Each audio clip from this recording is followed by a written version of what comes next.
और इसके साथ साथ अब न्यू वैकेंसी यूपीपी की भी आ गई है, तो ये प्रैक्टिस सेट आप दोनों के लिए काम आएगा, चाहे यूपीपी के हो या आरआरबी एनटीपीसी के हो या बैंक के हो, सभी एग्जाम के पॉइंट ऑफ व्यू से बहुत ही इंपॉर्टेंट होगा। चलिए एक मोटिवेशन कोट के साथ स्टार्ट करते हैं।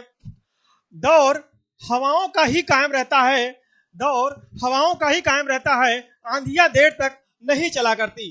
दौर हवाओं का ही कायम रहता है, आंधियां देर तक चला नहीं करती। इसका मतलब तात्पर्य दोस्तों ये है कि आप कंटिन्यू मेहनत करते रहिए तो आपको मंजिल पाने में आसानी होगी। लेकिन अगर आप कुछ देर मान लो एक दिन जोश में आए और 15 घंटा पढ़ लिए, 20 घंटे पढ़ लिए, लेकिन उससे कुछ नहीं होने वाला है। तो इसलिए इस जोश और जज्बे को बना के रखना है और कंटिन्यू प्रयास को जारी रखना है। ठीक है, फिर श्री कृष्ण जी कहते हैं कि जिस व्यक्ति को आपकी कदर नहीं है, जिस व्यक्ति को आपकी कदर नहीं है, उसके साथ खड़े रहने से अच्छा है कि आप अकेले रहें। ठीक है, तो इसलिए आपको अपने आप पर भरोसा रखना है और फुल कॉन्फिडेंस के साथ में अपने प्रयास को जारी रखना है। ठीक है, चलिए अब चलते हैं क्वेश्चन पे। ये प्रैक्टिस नंबर 7 होगा जो आपके एग्जाम के पॉइंट ऑफ व्यू से बहुत ही इंपॉर्टेंट होगा। चलिए देखते हैं, ये पहला टॉपिक आया है घड़ी का।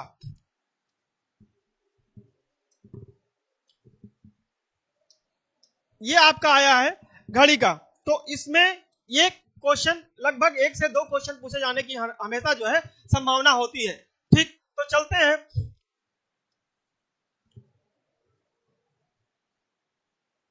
सॉरी, ये घड़ी का नहीं, डायरेक्शन का है, दिशा का। ठीक है, तो ये आपका नॉर्थ हो गया, साउथ हो गया, ईस्ट हो गया और ये वेस्ट हो गया।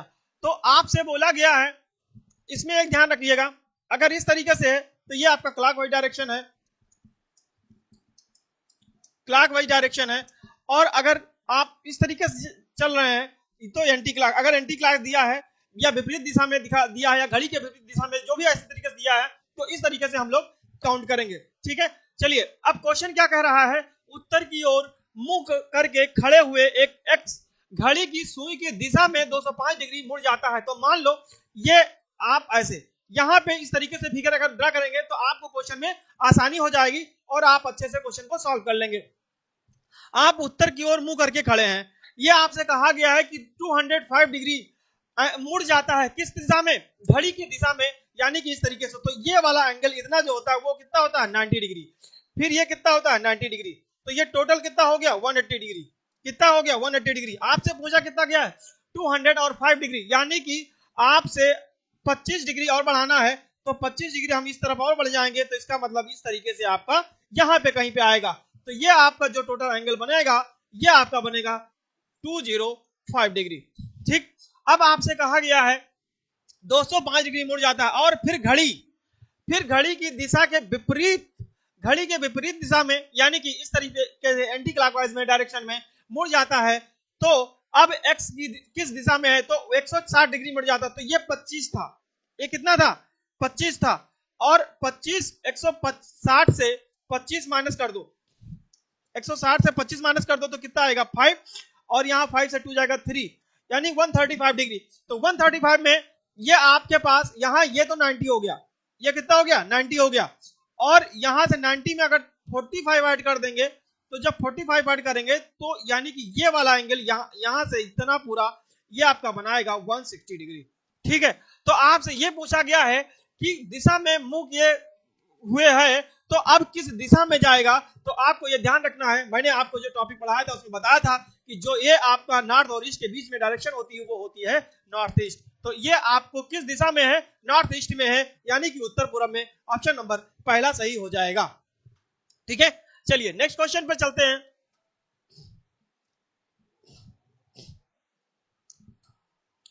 हाल ही में किस देश के ओपेक से बाहर,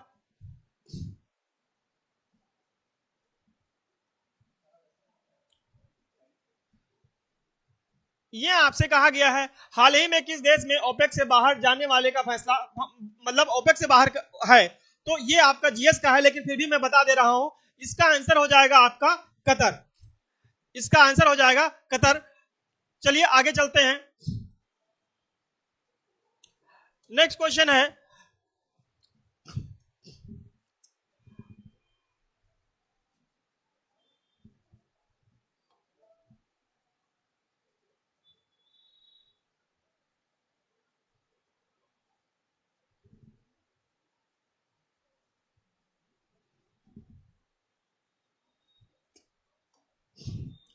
ये आपका कौन सा वेन आरेख निम्नलिखित वर्गों का सही प्रतिनिधित्व करता है? कर्नाटक, भारत और एशिया। जैसे which of the following Venn diagrams correctly represent the following classes? Karnataka, India और एशिया। तो कर्नाटक एक क्या है? एक राज्य है। किसका? भारत का। तो सबसे पहले कर्नाटक हो जाएगा। उसके बाद कर्नाटक किसके अंदर आता है? भारत के अंदर आता है, तो ये ऐसे हो जाएगा एक। फिर उसके बाद भारत किसके अंदर आता है? एशिया के अंदर आता है। तो इस तरीके से ये इस तरीके से सर्किल हो जाएंगे, यानी ये कर्नाटक हो गया, ये भारत हो गया और ये एशिया हो गया। तो आपका ऑप्शन नंबर बी सही हो जाएगा। ठीक है, ऑप्शन नंबर इसमें सर्किल में ए, बी, सी और डी, तो आपका ऑप्शन नंबर बी सही हो जाएगा। ठीक है, तो इस तरीके से आपको ध्यान रखना है कि यहां से क्वेश्चन को पूछे जाने की संभावना हमेशा बनी रहती है। ठीक है, एक ना एक क्वेश्चन पूछा जरूर जाता है।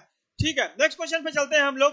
फोर्थ नंबर क्वेश्चन पे ये आपसे कहा गया है कि नीचे दिए गए चित्र में समुच्चय सर्वसमावेशी समुच्चय है और समुच्चय एल, एम और एन, यानी कि ये जो टोटल पूरा दिया गया वो है आपका यू।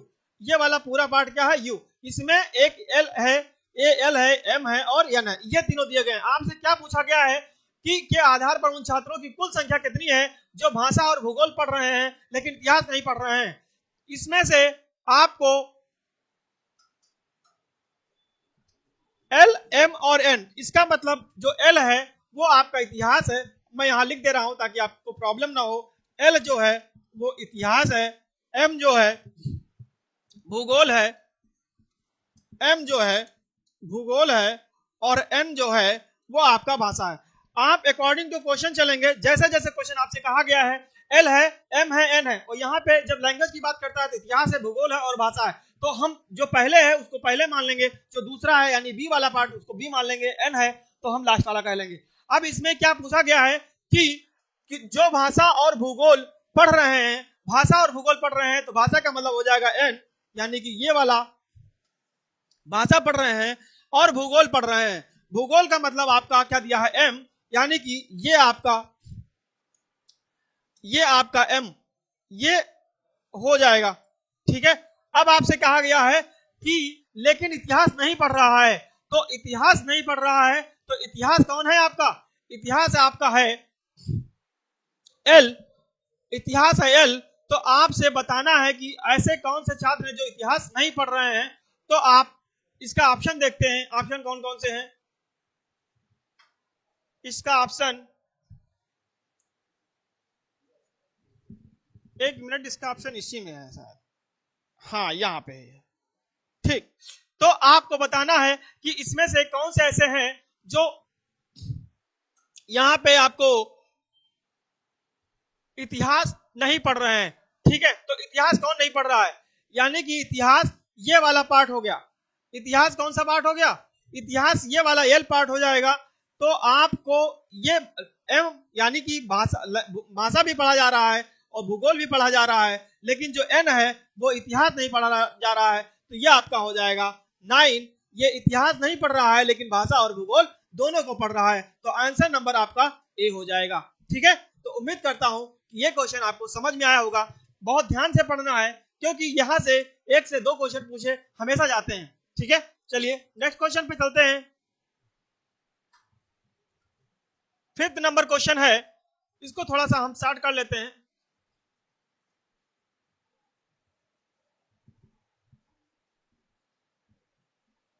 चलिए, ये अब आपसे कहा गया है कि in the given diagrams the triangles represent the set of pupils who possess a car, the squares represent the set of pupils who possess house, and the circle represent the set of pupils who possess gold। यानी कि आपसे कहा गया है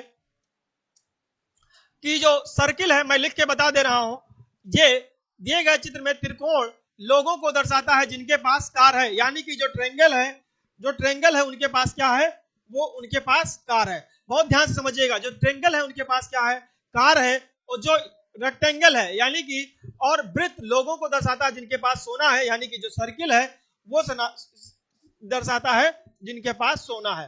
ठीक है, अब आपसे कहा गया है कि उन लोगों को फिर उसके साथ साथ बताया गया है कि वर्ग उन लोगों को दर्शाता है जिनके पास कार है, और त्रिकोण उन लोगों को दर्शाता है जिनके पास कार है, वर्ग उन लोगों को दर्शाता है जिनके पास घर है। यानी कि जो वर्ग है वो आप किसके पास है, जिनके पास घर है।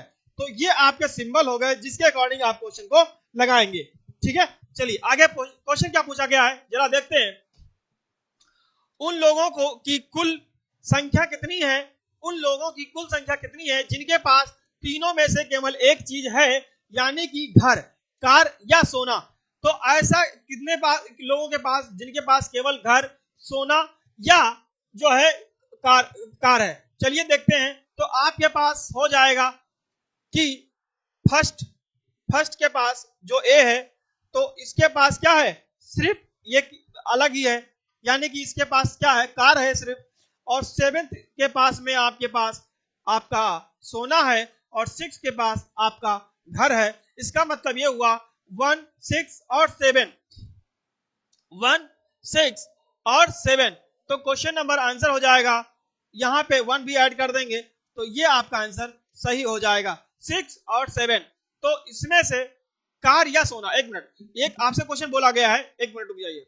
यहां से क्या है, घर, तो घर आपका क्या है, स्क्वायर, यानी कि 6 तो कंफर्म हो गया। ठीक है, फिर आगा है कार या सोना, दोनों में से कोई एक। तो आपसे पास 7th वाला ऑप्शन है, तो आपका यही ऑप्शन तो यही सही है, और यहाँ पे फर्स्ट ऐड करने की जरूरत नहीं है। या तो आप कार को ले सकते हैं या आप उसको घर को ले सकते हैं, इसलिए आपका आंसर नंबर ये हो जाएगा 2nd।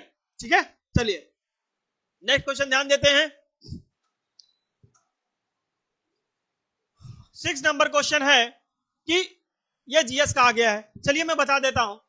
13 जनवरी 2019 को प्रधानमंत्री नरेंद्र मोदी ने किस महापुरुष की 352वीं जयंती पर 350 रुपए का सिक्का जारी किया। तो ये एग्जाम के पॉइंट ऑफ व्यू से बहुत इंपॉर्टेंट हो सकता है, हालांकि 2019 का है, लेकिन फिर भी आपको ध्यान रखना है कि गुरु गोविंद सिंह की जयंती पर 350 रुपए का 350 रुपए का सिक्का प्रधानमंत्री मोदी ने 352वीं जयंती पर किसकी, गुरु गोविंद सिंह की 352वीं जयंती पर इन्होंने सिक्का को जारी किया था। चलिए अगला क्वेश्चन चलते हैं। यह आपका 7 नंबर क्वेश्चन है, यह भी आपका जीएस का ही आ गया है। बहुत सारे जीएस का ऐड हो गए हैं, लेकिन फिर भी मैं इसको बताते हुए चलूंगा। यह आपसे कहा गया है, हाल ही में किस देश के कृत्रिम उल्कापिंड को वाशिका के लिए माइक्रो सैटेलाइट लॉन्च किया गया है। तो यह आपका जापान हो जाएगा। ठीक है, क्या हो जाएगा, जापान हो जाएगा। चलिए नेक्स्ट क्वेश्चन चलते हैं। 8 नंबर क्वेश्चन है। 8 नंबर क्वेश्चन क्या कह रहा है, चलिए ध्यान से सुनते हैं।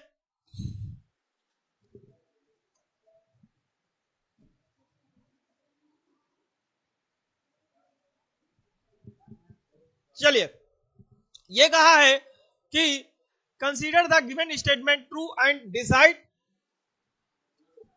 Which of the given conclusion logically follow from the statement. Statement का पहले क्या है, सम टेबल आर। ये आपका स्लॉगिंग का चैप्टर है, यहां से 1-2 क्वेश्चन आने की हमेशा संभावना रहती है।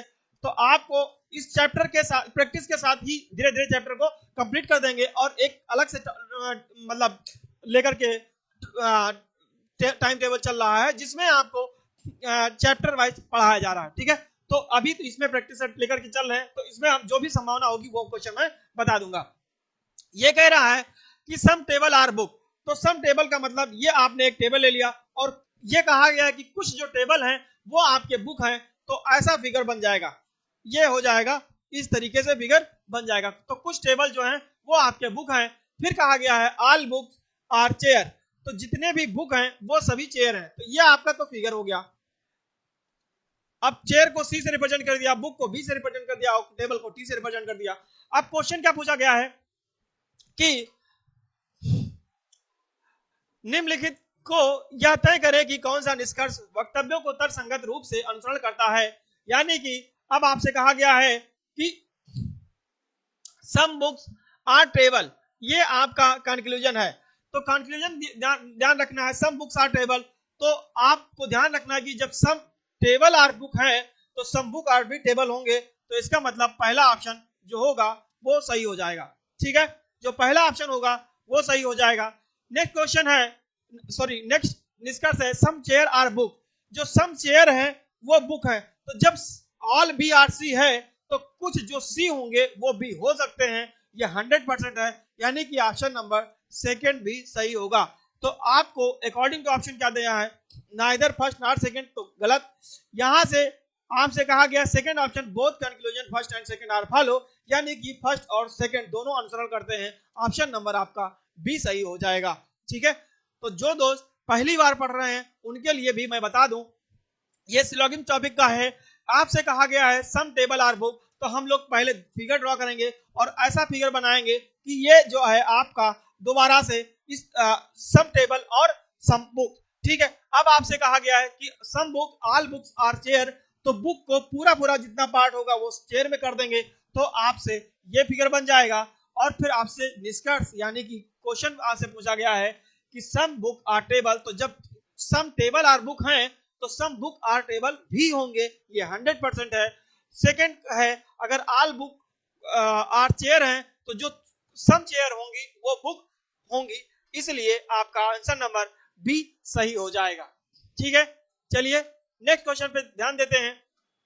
आपसे कहा गया है 9 नंबर क्वेश्चन। ठीक है, 9 नंबर आपसे क्वेश्चन का बोला गया है, जरा मैं देख लेता हूं आवाज आ रही है नहीं आ रही है।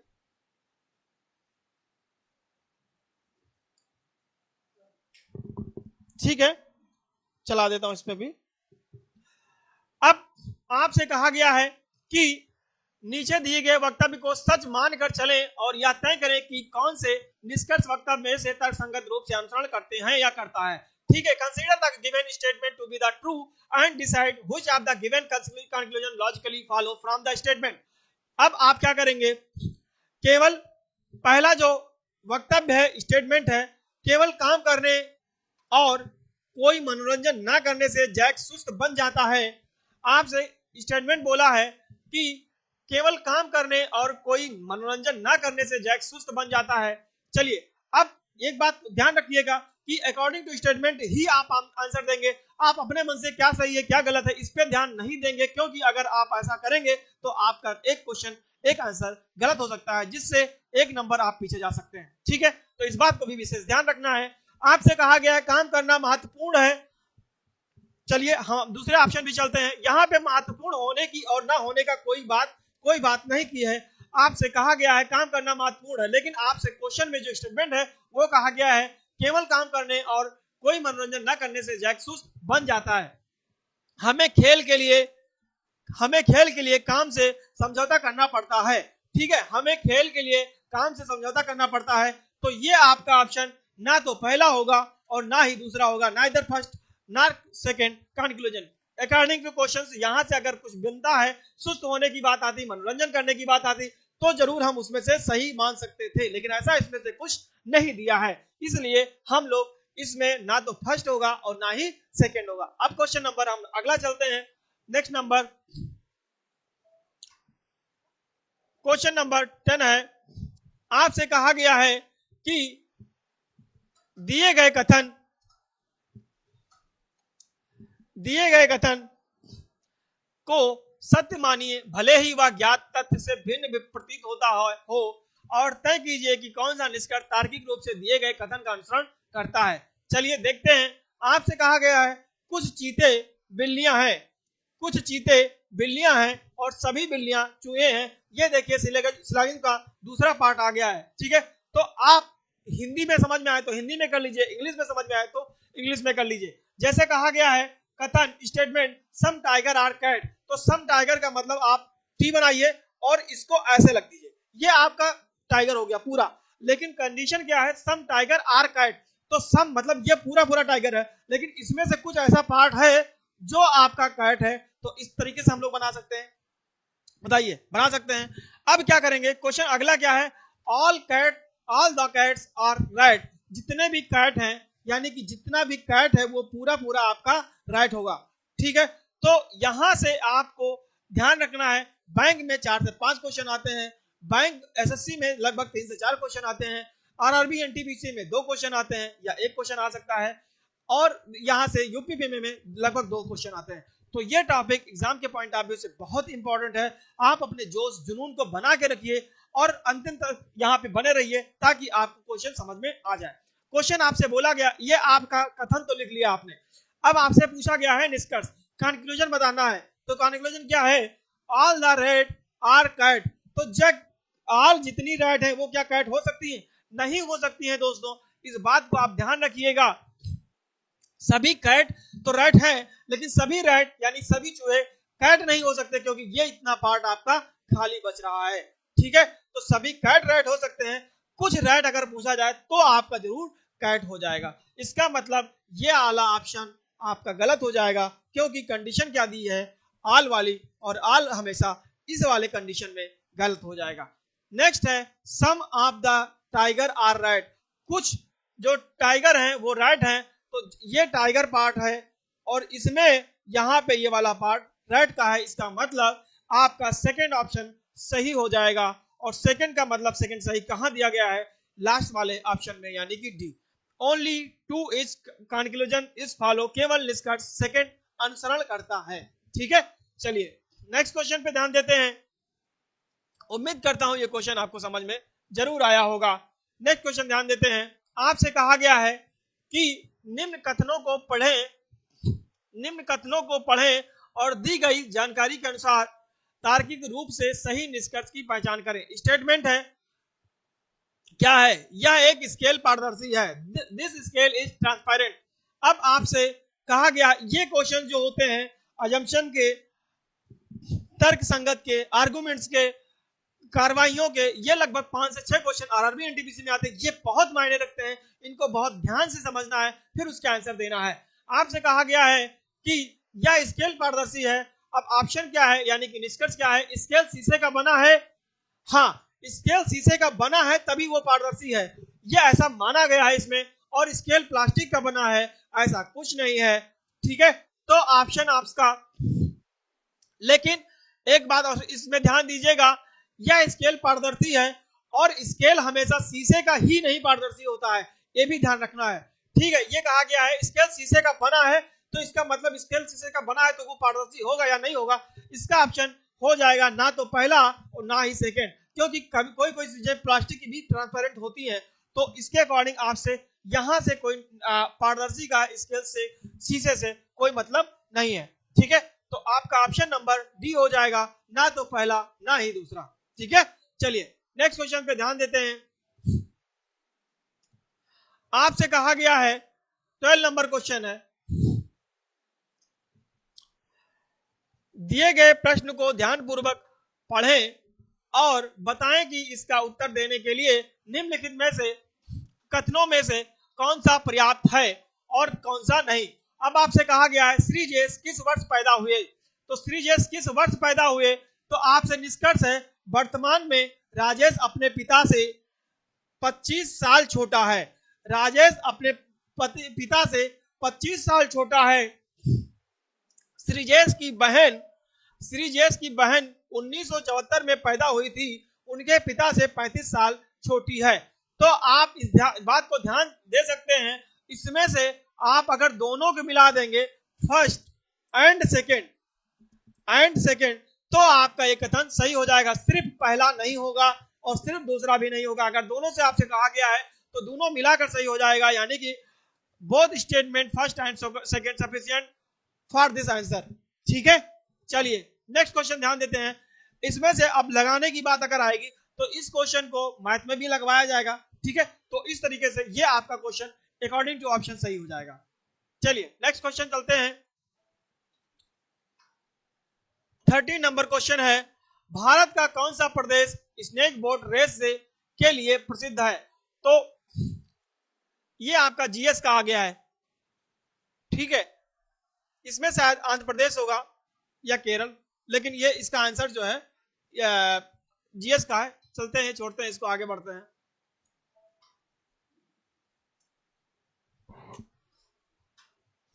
नेक्स्ट क्वेश्चन है, चलिए इस पे हम लोग काम करते हैं, देखते हैं। आपसे कहा गया है दिए गए प्रश्न पर विचार करें और निर्णय लें कि प्रश्न का उत्तर देने के लिए निम्नलिखित में से कौन सा कथन पर्याप्त है। ठीक है, तो कथन क्या है? 5 व्यक्ति पी क्यू आर एस तथा टी किसी पंक्ति में खड़े हैं, पंक्ति के मध्य में कौन है, यह आपसे पूछा गया है। ठीक है, ये आपसे पूछा गया है। अब आपसे क्वेश्चन क्या है, Q is the left of percentage, के बाईं ओर क्यू है, S is the between P and T, जो एस है वो पी और टी के बीच में बैठा है, तो आपको आंसर क्या देना है। चलिए, तो आपको ये तो कंफर्म है कि आप बिना दोनों की मदद से तो नहीं बना सकते, क्योंकि Q is the left of percentage, तो इससे कोई मतलब नहीं है कि यहां से आप इसका सटीक आंसर नहीं दे सकते। ये परसेंटेज नहीं है, ये एरर है, परसेंटेज नहीं है। P Q R S T में से 5 ऑप्शन में से कुछ एक हो सकता था। चलिए हम लोग बना के देख लेते हैं।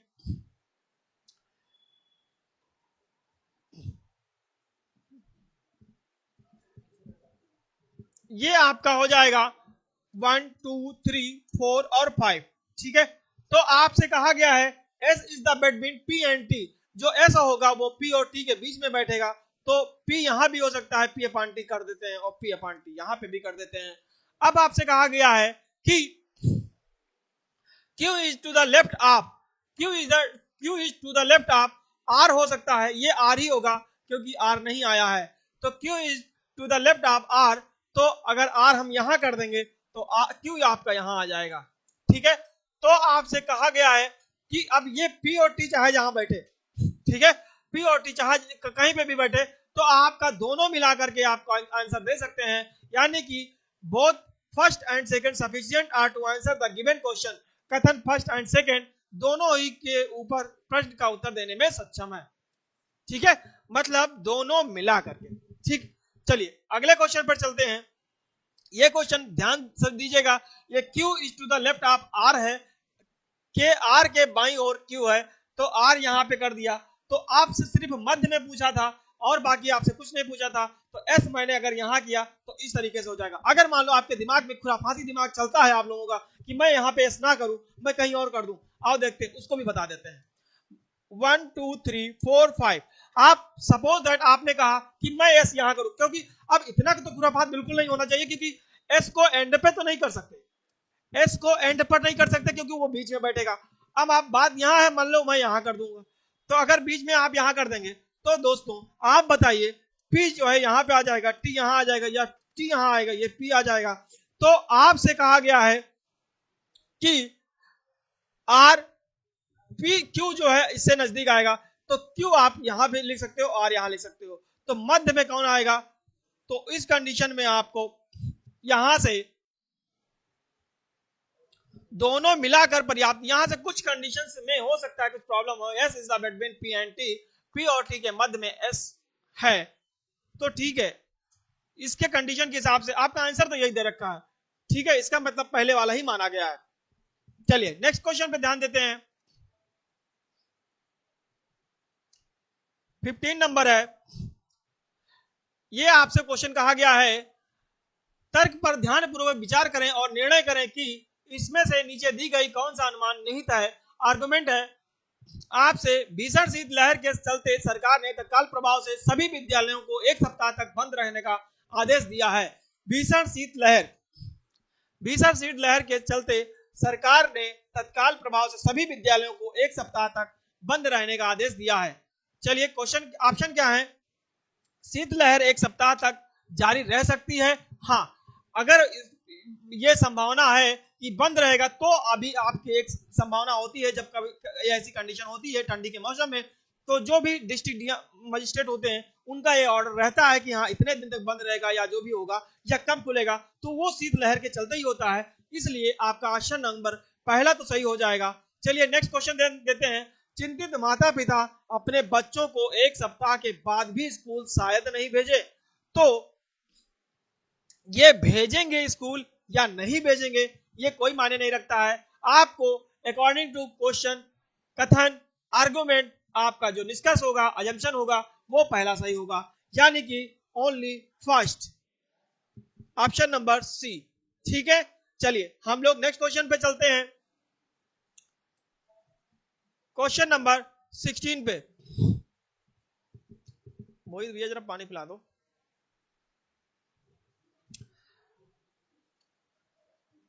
चलते हैं 17 नंबर पे, तर्क पर ध्यानपूर्वक विचार करें और निर्णय करें। अच्छा ये हो गया, सॉरी 17 नंबर,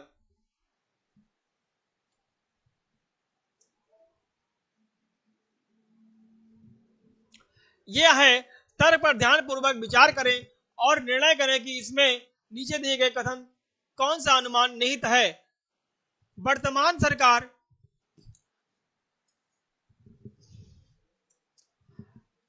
सरकार 2G स्पेक्ट्रम की नीलामी के लिए आधार पर मूल्य कम कर दिया।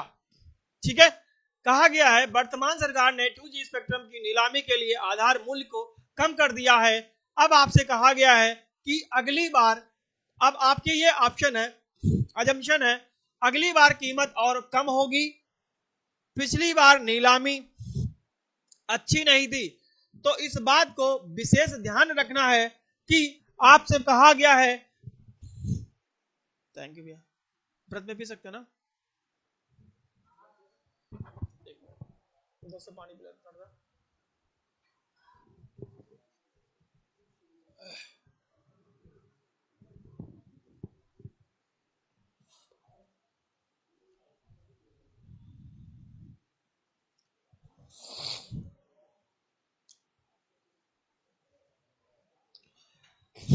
चलिए, अब आपसे कहा गया है वर्तमान सरकार 2G स्पेक्ट्रम की नीलामी के लिए आधारभूत मूल्य कम कर दिया था क्योंकि पिछली बार नीलामी में अच्छी नहीं थी। तो आप जाहिर सी बात है, अगर पिछली बार अच्छी नहीं होगी तभी नीलामी कम किया है, तो इसका मतलब ये जो है इससे रिलेट कर रहा है, तो ऑप्शन नंबर सेकंड हो जाएगा। अगली बार कीमत और कम होगी, ये कोई कंफर्म नहीं हो, भविष्य के बारे में कुछ नहीं पता है, लेकिन पहले जो हो चुका उसी के अनुसार सुधार किया जाता है, तो इसलिए ऑप्शन नंबर आपका सेकंड हो जाएगा। चलिए इसके ऑप्शन पे चलते हैं।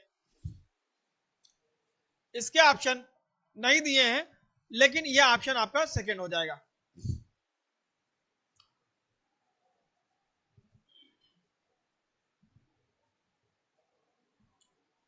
ठीक है, उसका सेकंड ही था ऑप्शन।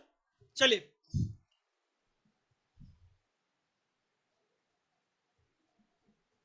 यह कहा गया है 3 सत्रों में अपना वजन 5 किलोग्राम बढ़ाएं। 3 सत्रों में अपना वजन 5 किलोग्राम बढ़ाएं। एक विज्ञापन पूर्व धारणा क्या है? पहला, यदि आप 6 सत्रों में भाग लेते हैं तो आपका वजन 10 किलोग्राम तक कम हो जाएगा। यदि आप 6 सत्रों में भाग लेते हैं तो आपका वजन 10 किलोग्राम तक कम हो जाएगा। अगला चलते हैं, सेकंड पूर्व अवधारणा है कंपनी वजन बढ़ाने वाले कार्यक्रम चलाती है। ऑप्शन क्या था? 3 सत्रों में अपना वजन 5 किलोग्राम बढ़ाएं। एक विज्ञापन पूर्व अवधारणा, मतलब एक विज्ञापन पूर्व अवधारणा में है कि 5 किलोग्राम वजन बढ़ाएं। ऑप्शन क्या है? 10 किलोग्राम तक कम हो जाए और कंपनी बढ़ाने वाले कार्यक्रम चलाती है। तो इसका मतलब ये कम होने का जो सेकंड ऑप्शन है वो तो गलत है, पहला वाला ऑप्शन तो गलत है। आपसे कहा गया है कि बढ़ाएं, तो बढ़ाती है ना, कंपनी जो चल रही है वो बढ़ाने के लिए चल रही है, तो इसलिए आपका ऑप्शन सेकंड सही हो जाएगा। Only second is follow. ठीक है, ऑप्शन नंबर बी हो जाएगा।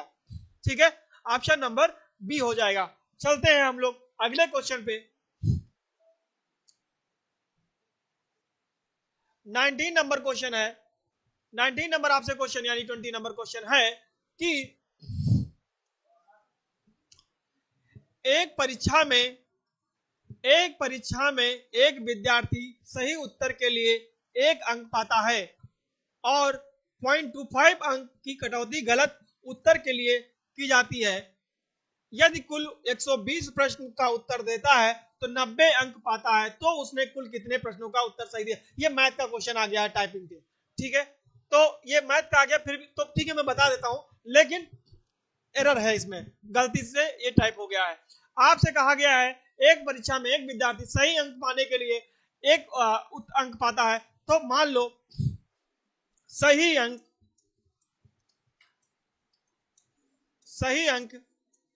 की संख्या आप x मान लेते हैं, x है। ठीक है, अब आप क्या करेंगे? जो गलत होगी वो 120 माइनस x हो जाएगी। ठीक, अब क्या करेंगे? जो सही अंक का जो नंबर है वो 1 है, तो आप क्या करेंगे? x into 1। ठीक है, माइनस कितना? वो 90 अंक पाता भी है, तो किससे 90 अंक पाता है? जब आप सही से माइनस गलत करने के बाद भी 90 अंक पाता है तो x इंटू 1, और ये आपका हो जाएगा 120 ब्रैकेट में 120 माइनस एक्स, ये सेकंड वाला था और किसके लिए था, गलत वालों के लिए था। तो आप इंटू 0.25 मल्टीप्लाई कर देंगे into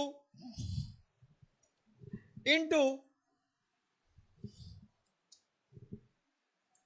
into 0.25 is equal to 90 हो जाएगा। ठीक, ये आपका सब इक्वेशन बन जाएगा। तो यहां से आपका आएगा x माइनस, और ये अंदर जाएगा तो प्लस हो जाएगा, और यहां से इसको ये इससे भी मल्टीप्लाई होगा और इससे भी मल्टीप्लाई होगा। तो आपका क्या बन जाएगा, ये 0 है तो आप 12 पंचे 60, एक 0 और बढ़ा लो, 12 पंचे 60 और 12 24 और 36, यानी कि इतना आएगा। ठीक, 2 अंक के बाद दशमलव है, पॉइंट है तो 2 पॉइंट लगा लो, तो ये 30 हो जाएगा। फिर ये x के साथ मल्टीप्लाई करोगे तो ये माइनस है, ये माइनस, तो ये प्लस हो जाएगा 0.025। ठीक, इज इक्वल टू आपका हो जाएगा ये x इज इक्वल टू 90। अब आप क्या करेंगे, इसको इसके साथ ऐड कर देंगे तो ये आपका हो जाएगा 1.25 x इज इक्वल टू हो जाएगा, ये माइनस इस तरफ इधर जाएगा तो प्लस हो जाएगा, तो ये 120 हो जाएगा। ठीक है, तो x इज इक्वल टू कितना हो जाएगा, 120 अपान 1.25। अब आप यहाँ पॉइंट हटाएंगे, यहाँ 2 0 हो जाएंगे, तो आप 25 पंचे 125 कर दीजिए, और 25 चौका 100, यहाँ बचेगा 2, यहाँ मतलब 20, 200, 25 अट्ठे 200, ये 480। फिर 5 से कट करेंगे तो 5 9 45 और 5 छक्के 23, 96। तो x आपसे पूछा क्या गया था, तो उसने कुल कितने प्रश्नों के उत्तर सही दिए, सही प्रश्नों की संख्या पूछा है, तो सही प्रश्नों की संख्या आपकी हो जाएगी 96। आपका आंसर नंबर सी हो जाएगा। ठीक है, चलिए हम लोग अगले क्वेश्चन पे चलते हैं। ये उम्मीद करता हूं ये ऐसा क्वेश्चन एक हमेशा पूछा जाता है, और ये मैथ का है, बहुत ही इंपॉर्टेंट है। मैंने इसको एक्सप्लेन कर दिया, बाकी सर तो बताएंगे ही, तो ये आपको इस तरीके से लगाएंगे। चलिए नेक्स्ट क्वेश्चन चलते हैं।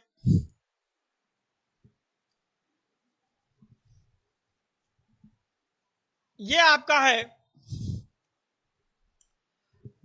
दिए गए वाक्यों को सही मानते हुए निर्णय लें कि उक्त वाक्यों से कौन से निष्कर्ष तार्किक रूप से प्राप्त किए जा सकते हैं। आपसे कहा गया है कि सम ऑफिसर्स आर कंपनीज, कुछ ऑफिसर्स कंपनीज में हैं, ऑल कंपनीज आर फैक्टर्स, और सभी कंपनीज फैक्ट्रीज हैं। तो आपको यही स्लैगिंग का ही है, तो आप बना दीजिए इसका पहले। तो सम ऑफिसर्स, यानी कि एक आप सर्किल बनाए, इसमें ओ लिख दिए, ओ का मतलब ऑफिसर लिख लिए। अब इसके बाद क्या कहा गया है कि सम ऑफिसर्स आर कंपनी, तो सम ऑफिसर्स आर कंपनी यानी कि सी हो जाएगा, और ऑल कंपनी आर फैक्टर्स, और जितनी भी कंपनियां हैं ये आपका फैक्टर्स, यानी कि आज तीसरा नंबर क्वेश्चन आ गया है इस सेट में। तो इसका मतलब ये है कि लगभग 2 से 3 क्वेश्चन भी पूछे जा सकते हैं। अब आप क्या करेंगे, निष्कर्ष है सम फैक्ट्रीज आर ऑफिसेस, तो जो सम फैक्ट्रीज हैं वो ऑफिसेस हैं।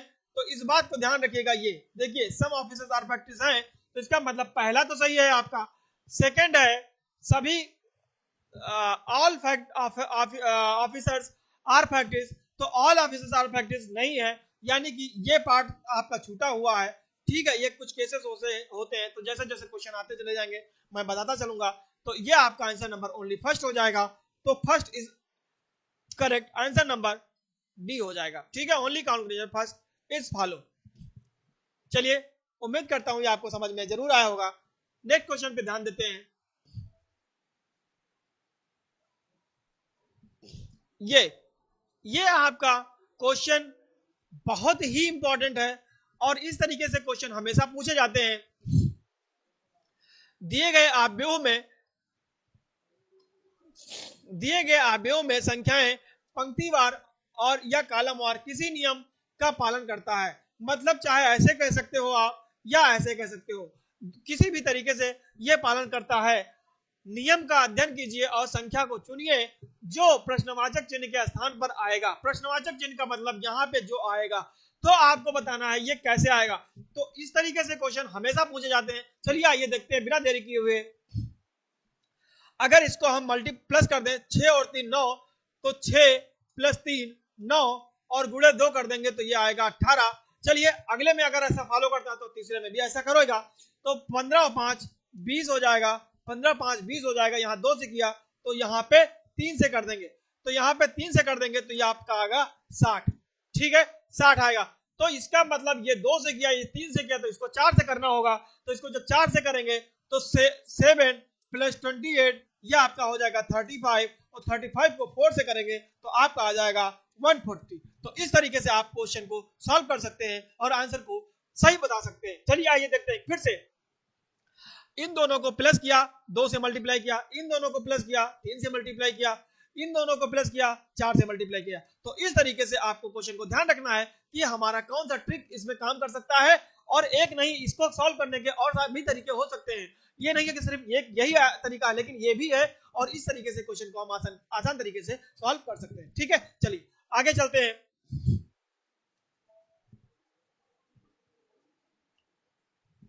ये आपका है कि यदि प्लस का अर्थ, या पहले ये है 10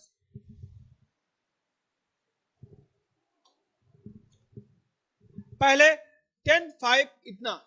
ठीक है, यदि प्लस का अर्थ प्लस, देखो इसमें जो है प्लस और माइनस में, इसमें टाइपिंग में हमेशा गलती हो जाती है प्लस और डिवाइड की चक्कर में। ठीक है, क्योंकि वो एक ही तरीके से दिखता है। तो इसको अभी मैं देख करके बता दूंगा कि यहाँ पे कौन सा प्लस का सिंबल होगा और कौन सा माइनस का, तब इसको सॉल्व करवा देंगे। ठीक है, चलिए नेक्स्ट क्वेश्चन है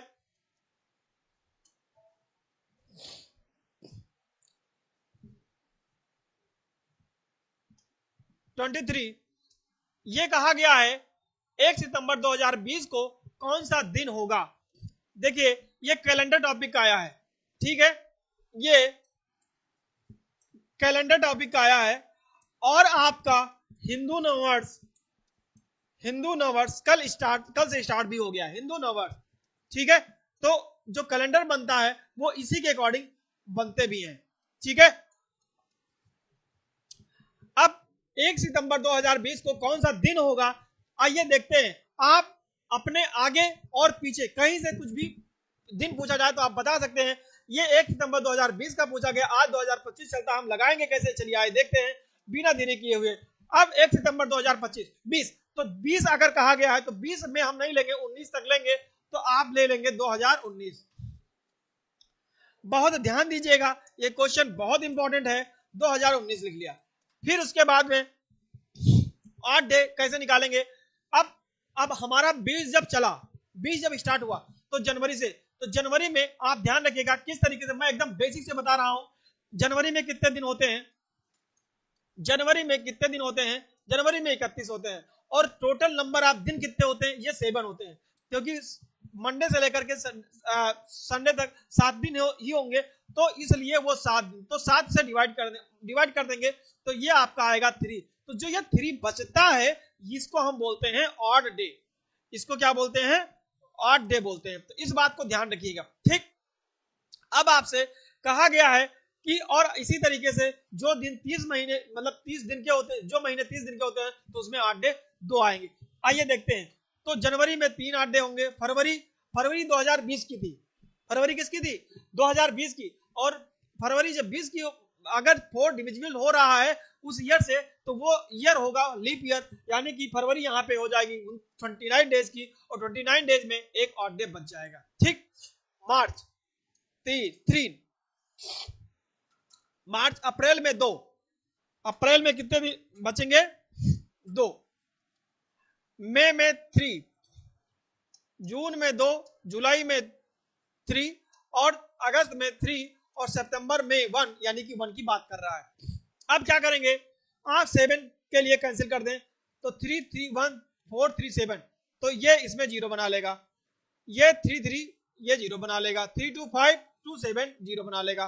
ठीक, यानी कि यहाँ पे 7 7 आ गया, डिविजिबल हो जाएगा। अब क्या करेंगे, 2019, इसको 2000 प्लस 19 में ब्रेक करिए, तो 2000 में कितने ऑड डे होंगे, 0 ऑड डे होंगे। अब 19, तो 19 के लिए एक फार्मूला होता है कि 19 के लिए एक फार्मूला होता है, जैसे x प्लस एक्स बाई 4 लगा देते हैं, तो ये होता है फार्मूला। तो 19 प्लस 19 बाई 4, तो 4 4 जा 16, तो कितना बचा, 4 जो बचा 4, तो जितनी टाइम जाएगा उसमें ऐड कर देंगे, तो 23, और 23 अब डेज होंगे तो 7 से मल्टीप्लाई कर देंगे, 7 2 जा यानी कि ये आपका 2 ऑड डे बचा। तो 2 का मतलब जैसे संडे होता है वो 0 होता है, मंडे 1 और ट्यूसडे 2 होता है, तो यहाँ पे जो डे होगा वो 2 ट्यूसडे हो जाएगा, 1 का मंडे और 2 का ट्यूसडे। तो जब कैलेंडर टॉपिक पढ़ाएंगे तो इन सबको बहुत ब्रीफ में बताएंगे, लेकिन आप फिर भी यहां से इसको समझ सकते हैं। ठीक है, चलिए हम लोग नेक्स्ट टॉपिक पे चलते हैं, सॉरी नेक्स्ट क्वेश्चन पे चलते हैं। 24 नंबर, ये अब आपसे कहा गया है, ये आपसे आया है ब्लड रिलेशन का, एक्स की ओर संकेत करते हुए वाई कहता है, ये आप मान लो एक्स है और ये वाई है, एक्स की ओर संकेत करते हुए वाई कहता है, क्या कहता है, वाई कहता है कि एक्स की मां, एक्स की ओर संकेत करते हुए वाई कहता है कि सॉरी वाई की मां मतलब ये वाई है तो इसकी मां ऊपर एक जनरेशन चले जाएंगे, वाई की मां एकमात्र बेटे का बेटा है, एकमात्र बेटे का बेटा, इस बात को बहुत ध्यान रखना है। मतलब जो वाई की मां है उसका सिर्फ एक बेटा है, कोई बेटी और बेटा दूसरा नहीं है, तो इसका मतलब ये स्वयं हो जाएगा, और बेटे का बेटा है यानी कि एक्स यहां आ जाएगा, ये भी प्लस हो जाएगा। जो प्लस सिंबल होता है वो मेल के लिए होता है, ये भी ध्यान रखिएगा, प्लस सिंबल होता है तो मेल के लिए हम लोग करते हैं, और माइनस सिंबल फीमेल के लिए, अपने समझने के लिए करते हैं। ठीक है, ये कोई कॉन्स्टिट्यूशन में नहीं दिया गया है, इस बात को ध्यान रखिएगा। अब तो y के पिता x के होंगे, तो जो y के पिता होंगे वो x क्या क्या होंगे, तो ये माँ है तो ये पिता पति होंगे इसके, और जो पति होगा वही इनका क्या होगा, पिता होगा। तो जब इनका पिता होगा तो इनका क्या हो जाएगा, दादा हो जाएगा, इनका क्या हो जाएगा, दादाजी हो जाएंगे, ग्रैंडफादर हो जाएंगे, क्या हो जाएंगे, ग्रैंडफादर हो जाएंगे, ये बात ध्यान रखिएगा। ठीक, तो इस तरीके से क्वेश्चन को हम सॉल्व कर सकते हैं। आपसे कहा गया है कि y के पिता x के क्या होंगे, तो इससे इनका रिलेशन पूछा गया है, तो ये आपका आंसर नंबर फर्स्ट यानी कि दादाजी हो जाएंगे। चलिए नेक्स्ट क्वेश्चन पे चलते हैं।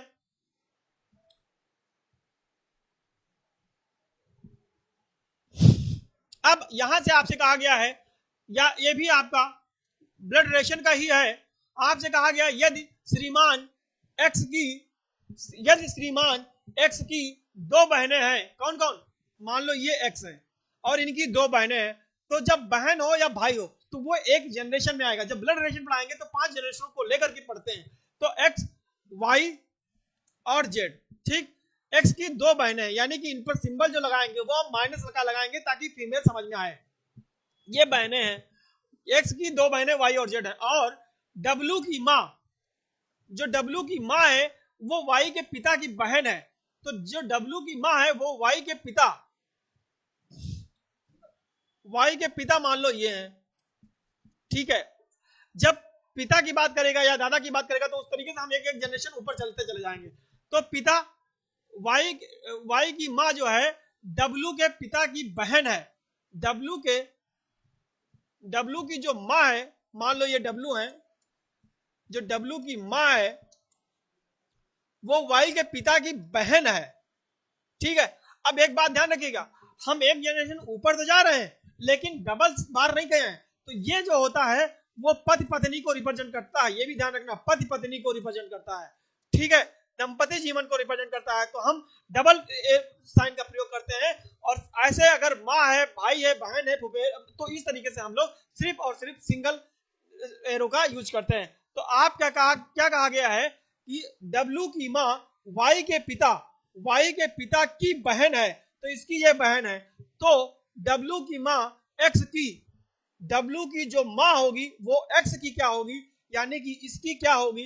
तो आपको बताना है कि अगर मेरे पिता की बहन जो होगी वो मेरी क्या होगी, तो मेरी वो बुआ होगी, वो मेरी क्या होगी, बुआ होगी। तो इस तरीके से आप एक्स का उसकी मां से पूछा है तो आपका यहां पे हो जाएगा ये ऑप्शन नंबर पहला, आंट बोलते हैं। आंट में आपको हिंदी में चाची मिलेगा, मौसी मिलेगा, बुआ मिलेगा, फूफी मिलेगा, मामी मिलेगा। तो एक आंट वर्ड आपको सिर्फ चाची को रिप्रेजेंट नहीं करता है, वो आपको बुआ, फूफी, मामी साहब को रिप्रेजेंट करता है। तो इस तरीके से आपका आंसर नंबर पहला सही हो जाएगा। चलिए नेक्स्ट क्वेश्चन पे चलते हैं। 26 नंबर क्वेश्चन है। ये अब आपसे कहा गया है यदि x की माँ y के पिता की इकलौती पुत्री है, ये देखो ब्लड रिलेशन का तीसरा नंबर क्वेश्चन है। तो आपसे क्या कहा गया है, यदि x की माँ, आप x लिख लीजिए, x की माँ, जो x की माँ है। अब एक बात हमेशा ध्यान रखिएगा कि जब जनरेशन एक माँ दादा पिता को चलेंगे तो अपने से ऊपर लेकर चलेंगे। तो x की माँ y के पिता, मान लो y के पिता की, y के पिता की इकलौती पुत्री है। तो जो यदि x की माँ y के पिता की इकलौती पुत्री है, तो इस बात को यहां पे बहुत ध्यान देने वाली चीज है कि जो दोस्त है हमारे, कुछ वो गलती कर देते हैं कि उसको स्वयं नहीं समझ पाते हैं। जब वो एकमात्र की बात कर दिया, कंडीशन दे दिया, तो आप इसका मतलब y के पिता की एकमात्र पुत्री, तो वो यह स्वयं हो जाएगी और इस पे सिंबल माइनस का लग जाएगा। तो y के पिता की इकलौती पुत्री यानी वो y स्वयं है।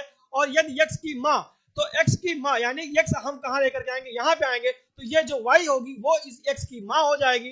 तो आपसे रिलेशन क्या पूछा है, तो y के पति की बहन x का क्या है, तो y की पति, तो इसका मतलब ये कोई पति होंगे, ये पति जी होंगे, ठीक है, ये पति होंगे। और पति की बहन, तो पति की बहन यानी कि ये आप सिस्टर लिख लेंगे, एस लिख देंगे। तो आपसे पूछा क्या गया है, तो y के पति की बहन x का है, यानी कि इसका रिलेशन x से पूछा गया है। तो आपको 100% पता होगा कि जो ये इसकी माँ है, तो ये इसके क्या हो जाएंगे, ये हो जाएंगे पिताजी। और जो पिताजी की बहन होगी, तो पिताजी की बहन फिर से आपका बुआ हो जाएंगी।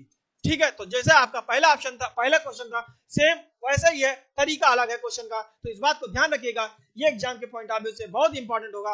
आपका ऑप्शन नंबर बी हो जाएगा, चाची मामी फूफी बुआ। तो ये आपका आंसर सही हो जाएगा। ठीक है, चलिए नेक्स्ट क्वेश्चन पे ध्यान देते हैं। 27 नंबर क्वेश्चन, 27 नंबर क्वेश्चन है, उस चित्र का चयन करें जो निम्न समूहों से संबंधित नहीं है। तो चलिए आइए देखते हैं। यह आपसे कहा गया है A B C D, B A C D. अब आपसे क्या करना है, इसमें देखिए नंबर ऑफ लाइन कितनी है, इसमें नंबर ऑफ लाइन आपको ध्यान रखना है कि किस तरीके से क्या ट्रिक बैठ सकता है। यहाँ पे कोई निश्चित नहीं कि कौन सा ट्रिक बैठेगा कौन सा नहीं, तो इस बात को ध्यान रखिएगा। इसमें कितने हैं, आपको 4 हैं, इसमें कितने हैं, 2 हैं, इसमें कितने हैं, 3 6 हैं, और इसमें कितने हैं, 5 हैं। अब आपको बताना है कि डिफरेंट होना चाहिए, तो आप कौन सा लगाएंगे, आप बताइए। ये 2 4 6 ये आपके कौन से हैं, ये इवन नंबर है आपके, ये कौन से हैं, आपके इवन नंबर हैं। और जो पहला है, वो जो पहला हो जाएगा वो ऑड नंबर हो जाएगा। तो इसलिए आपको डिफरेंट बताना है, तो जब डिफरेंट बताना है तो पहला ही ऑप्शन सही हो जाएगा।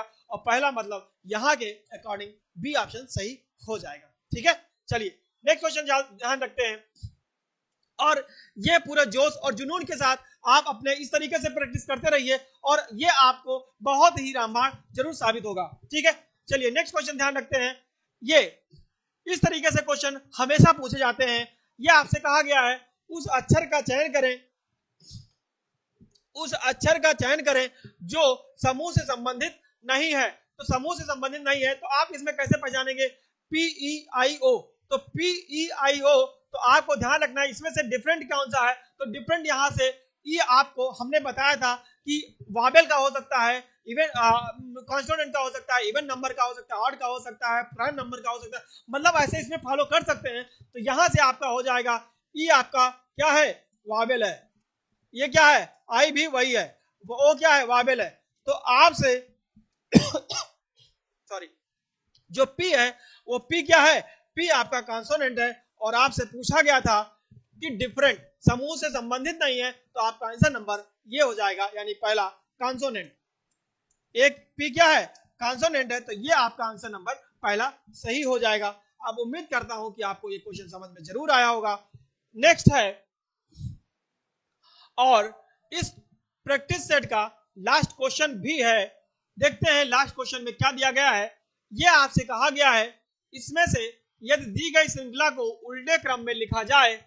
ये देखो हमारे टाइपिस्ट महोदय बहुत अच्छा टाइप किए हैं, उल्टे क्रम में तो लिखा जाए लेकिन कुछ है नहीं किसको उल्टा क्रम में लिखा जाए, तो इसका आंसर तो ये गड़बड़ हो जाएगा। हालांकि मैंने करवाया था तो उसमें तो था, लेकिन यहां नहीं दिख रहा है। चलिए फिर हम इसको कैसे उल्टा किसको कर दें, तो हम इसको दोबारा जरूर लेकर के आएंगे। ठीक है, फिर थैंक यू क्लास।